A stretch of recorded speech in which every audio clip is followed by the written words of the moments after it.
Jai Guru. India is world famous for Vedas, Puranas and their priceless cultural heritage for centuries. Since time immemorial, many deities, sages and saints have incarnated on this earth to preach the basic mantra of Vasudhaiva Kutumbakam in their own way. By making people aware of true knowledge, devotion and yoga, they have motivated them to follow the path of divine life and attain salvation. Lord Buddha awakened the feelings of peace, love and compassion, while Shankaracharya inspired to walk on the path of knowledge of Brahma Satya and Jagat Mithya. After that, Gauranga Mahaprabhu inspired to walk on the path of love by enchanting the name of Hari. After that, on the day of Jhulan Purnima in the year 1880, such a guru was born, prediction about whom had been done distinctly in Achyutananda's Malika 600 years ago. He did not choose any one opinion, considered all the opinions equal and awakened the people in the same direction. In the district of Nadia, birthplace of Gauranga Mahaprabhu, also a Brahmin called Sri Bhuvan Mohan Bhattacharya and his wife Manikya Sundari Devi lived in Kutapur, a small village situated on the south banks of the river Bhairavi. Even after many years of marriage, they did not have any child. Later, when Manikya Sundari observed Lord Kartikeya's fast in consultation with the senior woman of the village, she was blessed with a son who was named Nalinikantha. Ramakrishna Paramhans was also very happy to see the child and took him in his hand and said the child was just like a treasure trove. Even before the birth of Nalinikant, his mother had experienced many divine feelings, dreams and divine visions. This also led to the belief that the newborn child was a divine child. Seeing the child's horoscope and planetary circles, Kulguru Bhaskarananda made it even more clear that the child was born in Leo and there is Jupiter in the 11th house, which is considered very auspicious. In future, this powerful combination might make him a king or a Mahaguru of the Gurus. Nalinikantha was a child of very sharp intelligence and talent. The qualities of leadership was also present in him. This is proved from some incidents that happened in his childhood. Once in a train accident, he saved his own life by throwing himself out of the window. When a stranger died in the village, he cremated him along with his friends. And once he saved two children who were drowning in water. Seeing the plentifulness of power in the child Nalinikantha, Bhuvan Mohan sent him to the lower primary school. Due to the sharp intellect, he completed his lower primary schooling in a very short time. When the child Nalinikant was 9 years old, he saw the 10-armed Durga idol for the first time. His first encounter with death was when his mother passed away. Since he was in his maternal house at that time, he could not even see his mother at her last time, which hurt him a lot. Mother had said one thing for Nalinikantha before her death. She was handing him over to Jagat Janani. After hearing this, there was a lot of changes in Nalinikantha's behavior. This worried Father Bhuvan Mohan to such an extent that he decided to get Nalinikantha married. So, in 1897, when Nalinikantha was 17 years old, Bhuvan Mohan got him married to 11-year-old Sudhanshu Bala. After 4.5 years of marriage, when Nalinikantha was staying at Narayanapur in the connection of work, one night he saw the shadow of his wife. This disturbed his mind a bit, but due to his workload, he did not pay much attention to it. 2 days later, he received a letter in which there was a news of his wife being unwell. Later, after going home, he came to know that Sudhanshu Bala had just died 4 days or 1.5 hours before the time that he had seen his wife's shadow on that day. After the death of his wife, Nalinikantha saw her apparition thrice, which instilled in him the belief that there is certainly existence of the other world.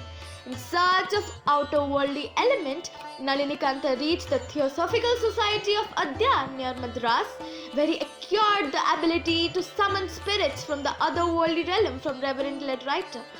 After some time, while living in Komira, he got information about Swami Purnanandaji, who had come to Calcutta. He went to Calcutta and met him. With the inspiration of Purnanandaji, he started searching for a guru, but for some time he could not find any. One day, suddenly, his bedroom lit up at night and a monk gave him a monosyllabic mantra written on a bilva patra with blood and sandalwood and vanished into the thin air. With the mantra in hand, an eager Nalinikanta came from Kumira to Calcutta in search of a guru, but he did not succeed. Thereafter, he set out on a journey to Kashi with great hope that his search would be fruitful there. Seeing his wishes not fulfilled, he got frustrated a lot and resolved to commit suicide. But before he took the drastic step, an old sannyasi Maharaj appeared in his dream again, told him about the Tantric Guru Bamakhepa and urged Nalinikanta to meet him. The next very day, as advised by the old sannyasi, Nalinikanta reached Tarapet in Veerbhumi district and met Tantra Guru Bamakhepa and attained Tantra Sadhini in 21 days. With the help of Tantra Vidya, Nalinikanta saw his wife in the form of Tara Devi. Encouraged, he also asked for a boon from Tara Devi that he could meet her in this form whenever he wanted. Once during such a transformation, he observed that Tara Devi emerged in the form of a liquid flame from his body and turned into the idol of Sudhanshu Bala. Then a question arose in his mind. If Tara Devi is appearing from me, then who am I? What is my real form? In response to this, Bamakhepa advised him to join the Shankara Sampradaya and search for a Gyani Guru as per suggestions of Tara Devi. In order to know the secret of who am I, Nalinikanta left his home and worldly processions in search of Gyani Guru after taking permissions from Bamakhepa. He again travelled to Kashi and finally reached Ajmer, where he met his wise teacher Paramhans Swami Sachidananda Saraswati. After meeting him, Nalinikanta realized that he was the same monk who had given him the monosyllabic mantra in his dream. In the company of Sachidananda Saraswati, he faced the hardships of ashram life, learned more about it and handled it with ease. Seeing this, Sachidananda Saraswati decided to initiate him with sannyas himself. In 1902, he renamed Nalinikanta as Nigamananda and gave him sannyas. Nigamananda forgot all the previous events of his life after hearing the Mahakavya of Ame Brahmasi, I am Brahmin, I am liberated from the mouth of Swami Sachidananda. A new energy generated within him with which he enlightened the whole world later. After his initiation of sannyas by the Guru, Nigamananda Ji started begging alms. Later with the Guru, he went on a pilgrim to the four dhams. During the journey, he reached Gaurima's ashram via Mussoorie and Badrinath. After that, on the way to Badrika ashram, Mansarovar, they again met Gaurima. Ensuring that Nigamananda was listening their conversation, Gaurima said to Swami Sachidananda that whenever Nigamananda attained Nirvikalpa Samadhi, he should be sent back to her. After meeting Gaurima, when Swami Sachidananda returned to his ashram, Nigamananda travelled to the Dwarka Dham. After visiting the four dhams and 7 parts of India, Nigamananda reached his Guru's ashram, where the Guru ordered Nigamananda to learn the teachings of the path of yoga after the path of knowledge. Nigamananda was reluctant to depart from his Guru Sachidananda, but in the end, he had to go in search of a yoga guru after taking blessings from his Guru. While searching for a yoga guru, Nigamananda Ji met many saints and Mahatmas, but he could not find his desired guru. From place to place, crossing rivers, forests and mountains, Nigamananda reached the hilly region of Kota state, where he met a Bhairavi. After talking to her, Nigamananda came to know that she is a Trikaldarshi and had supernatural powers in yoga. Nigamananda expressed his desire to Bhairavi to become his yoga guru, but she refused and asked him to go back to Calcutta instead, where his wishes might be fulfilled.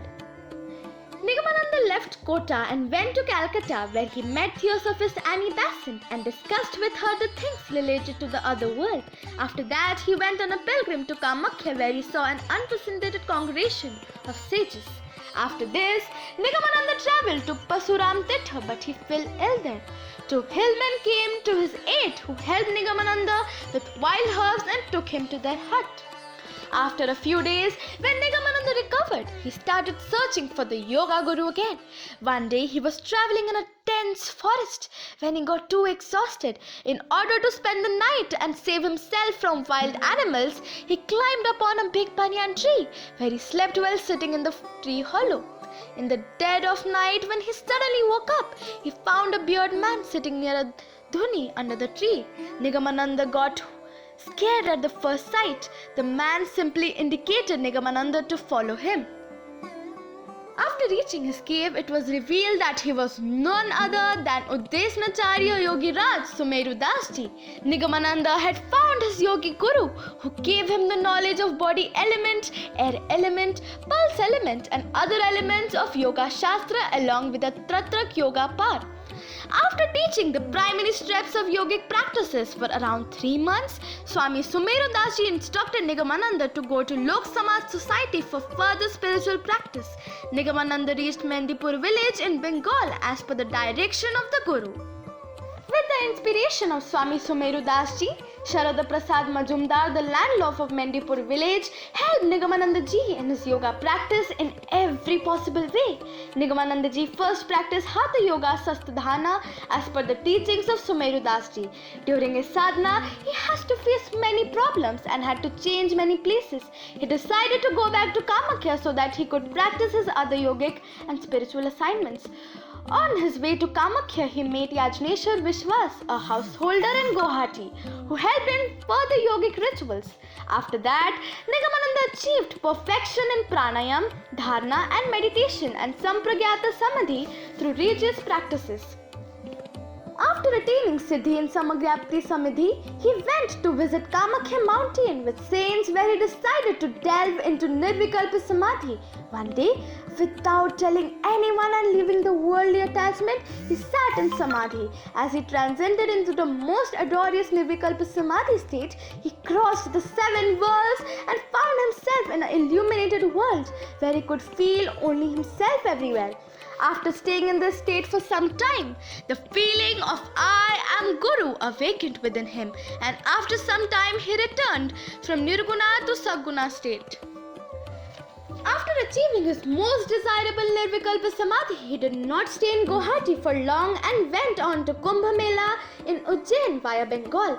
There he saw the Mahant Shankaracharya of Srinagar Mutt and other gurus and his own guru Swami Sachidananda Saraswati sitting there. The disciple first bowed down to his guru and then to Mahant Maharaj, which angered the other sages sitting there. But Nigamananda explained his action along answering Mahaji's questions with conflicting logic.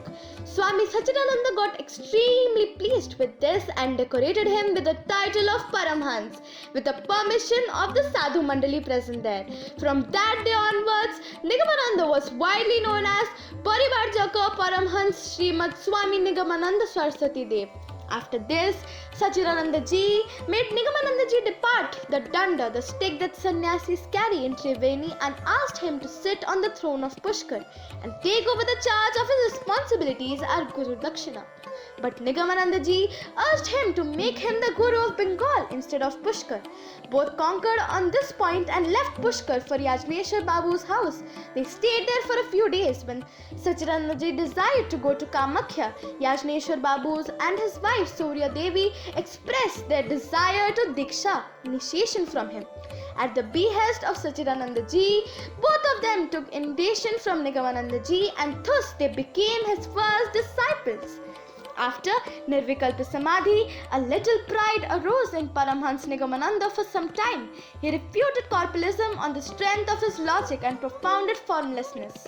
There was nothing else in front of him except Brahma.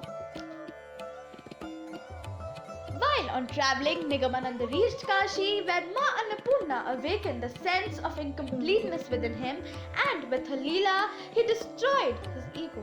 Mother Annapurna told Nigamananda that his knowledge is still incomplete. He has attained the knowledge of Param Brahma, but has not yet attained the knowledge of Avyar Brahma. She also imparted the knowledge of Nirguna and Saguna Brahmin. Seeing this Leela of Ma Annapurna, Nigamananda again developed faith in corporealism and a desire for prema sadhana awakened in him. But he did not see any way to go on this path. Only then he remembered Gauri Ma and started his journey to meet her. After meeting Gauri Ma, Nigamananda obtained the knowledge of the lower Brahmin from her, and according to her advice, he became engrossed in the practice of Prema Sadhana. By a simple love touch from Prema Siddhi, Gauri Ma's soulful form, Nigamananda got engrossed in Bhava Samadhi. Nigamananda, already a master of Jnana or knowledge, got himself madly in it after getting love and devotion. As if a well-planned divine script, Nigamananda's presiding deity, Mahavidya Tara Devi, appeared before him and revealed that he had expressed his desire to have Tara Devi as his wife in his previous birth, which could not be implemented then, but would be fulfilled now in this birth. She urged Nalinikantha to accept the Guru Bhar, go to worlds and give the living beings the knowledge of nature for their uplift and salvation. She herself promised to serve him as his maid servant. Only then did Swami Nigamananda consider himself complete. Swami Nigamananda returned to Yajneshwar Babu's house for practicing Bhava Samadhi after saying goodbye to Gauri Ma. After 3 months of spiritual practice, Swami Nigamananda got very much involved in a state of 4 to 3 days. During this period, Saru Devi, the wife of Yajneshwar Babu, took care of him like his child. While in this state, Nigamananda used to do very strange, childlike activities. He was also disturbed by the fact that people could insult him for all this. So he came back to Calcutta from Guwahati. After coming to Calcutta, he met his yoga guru Sumeru Das Ji. Then he started doing meditation by staying on Gaura Hill. A few days later, he built an ashram at a place called Kodolodhua in Garo Hill, which is today known as Garo Hill Yoga Ashram. Swami Nigamananda also started teaching the children of Hajan tribe there. Mahabhyabhamai Tara Devi appeared in a physical body and started living there with Prabhu Shri. One day, when Mahaprabhu Mai reminded Prabhu Shri about accepting his Guru Bhar, Prabhu Shri made 2 contracts with Jagat Janani in return. First, those who leave me after becoming my disciple or go against me and follow another Guru, they too will certainly attain liberation within 3 births. Second, those who accept my discipleship and remain my disciples for life, whether they do spiritual practice or not, they will attain liberation in 1 birth. To this, Mahabhyabhamai replied that it would be so and gave him another promise that those disciples who do hard sadhana and devotion and faith will attain liberation in this birth itself, while still alive, and others will go on the path of gradual liberation. After this, Nirupadi Bhav was communicated to Prabhu Shri by Mahabhyabhamai through her Leela. Swami Nigamananda had become a Brahmavid by knowing Brahma, a Siddha Yoga, by having an interview with God in yoga practice, and by being aware of Bhagat element in spiritual practice. He had become Param Bhagat, that is, fully knowledgeable Paramhans. Prabhu Shri returned from Calcutta and built an ashram at Durgapur in Kumila. Later, he established another ashram named Shanti Ashram in Jorhat subdivision under Sivasagar district of Assam, which was later known as Assam Mangya Saraswat Mutt. The printing of the monthly magazine Saraswat Granthwali and Arya Darpan written by Prabhu Shri was also done in this monastery. According to the instructions of Yoga Guru Sumeru Das Ji, Prabhu Shri, after attaining Siddhi, propagated Sanatan Dharma, expanded Sata Siksha, and performed Shiva Jnana Jiva Seva, that is, served all creatures with the notion that every living being is a part of the omnipresent God. Prabhu Shri bought a house in Puri Dham near Govardhan Mutt and named it Nilachar Kutir and spent his last phase of life there. While people there, he started solving the problems of people seeing the lifestyle of Prabhu Shri. People got confused. Some people used to believe that he is an indulgent person, while some people seeing him in that get-up also got memorized by recognizing the form of Guru hidden inside him. Prabhu Shri never intentionally revealed his character to people. He believed that those who would recognize his true form even after seeing him in this attire would themselves become his disciple and come on the path of liberation. Prabhu Shri's behavior towards people was such that people used to get attracted to him irrespective of his outward appearance and could not live without loving him. Prabhu Shri's engulfedness was directly visible on his face, by which one could not remain unimpressed. While staying there, Prabhu Shri also established Nilacha Satsang Sangha in 1934 and also instructed his devotees to establish ideal household life, establish union power, value exchange and follow policy through Universal Devotee Conference. Sarvabhauma Bhakta Samilani Devotees Conference is a medium of sweat meeting of devotees of Prabhu Shri, which Prabhu Shri was always eager to see, and this conference of devotees was more dear to Prabhu Shri than his life. Devotees of Prabhu Shri know very well that he did not believe in any one belief, but he believed in all the four elements. That is, Shaktivada, Brahmavada, Paramatmavada and Bhaktivada. Prabhu Shri's life was always full of joy, and he spread this joy within every human being on this earth. Prabhu Shri, while living in Odisha, used to visit different places of Puri with his disciples and devotees every day. He used to discuss spiritual and knowledge matters with them during evening walks. Prabhu Shri's devotees say that during that time, Prabhu Shri used to have premonitions of his death several times, which they could not understand precisely. Prabhu Shri used to talk to his devotees many times about his renunciation of his body, due to which all the devotees used to get disturbed. In between his discourses, Prabhu Shri used to say how should his seat of worship would be made after his death, how and who would serve and worship him, and how he would remain connected with his devotees even after death. Prabhu Shri used to say that the power that was concentrated within him will be transmitted to all his disciples after his death. And on the day 29th of November 1935, the day when the devotees of Prabhu Shri heard his voice for the last time. On that day, Prabhu Shri looked lovingly at his devotees sitting near him for one last time and closed his eyes at 1:15 p.m. and left his body saying, "I am leaving only this mortal body, but in a subtle form I'll be with you like a guru. I'll always remain the same in future like I am today. I was a guru, am a guru and will always remain a guru. That is why I'm not going to hand over my guru bhar to anyone." Thereafter, Prabhu Shri, who resided in the hearts of innumerable of devotees, became Swami sister, leaving tears in the eyes of devotees. He left this world, but still left his blessings and his values with the disciples of this planet.